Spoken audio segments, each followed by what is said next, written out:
To news.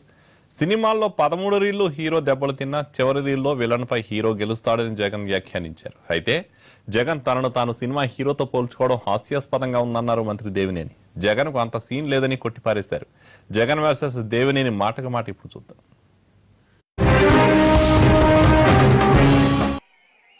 మనం సినిమాకు పోతాం, సినిమా చూస్తూ ఉన్నప్పుడు హీరో దెబ్బలు తింటూ ఉంటాడు.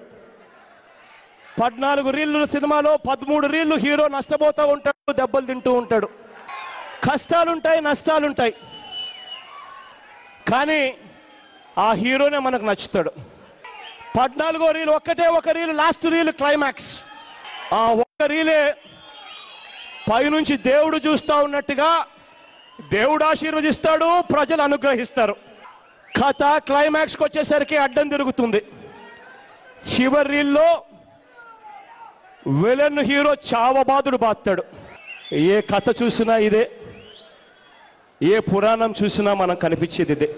అంతిమంగా గెలిచేది న్యాయం, అంతిమంగా గెలిచేది ధర్మం. న్యాయం ధర్మంగా ఎవరైతే ఉంటారో ప్రజలు తోడుగా ఉంటారు, దేవుడు ఆశీర్వదిస్తాడు. ఆల్రెడీ హీరో పాత్రలో మేము ఉన్నాం. మా నాయకుడు చంద్రబాబు నాయుడు గారు హీరోగా దమ్ముగా ధైర్యంగా రాష్ట్రాన్ని పరిపాలన చేస్తున్నాడు. ఇవాళ మీరు జైలుకి వెళ్ళేవాళ్ళు మీరు, అవినీతిలో ఉన్నవాళ్ళు మీరు, అవినీతి బురదలో కూరుకుపోయిన వాళ్ళు మీకు హీరోయిజం రాదు. ఆల్రెడీ ప్రజలు మిమ్మల్ని పక్కన పెట్టారు. రేపు డిపాజిట్లు కూడా కోల్పోతారు.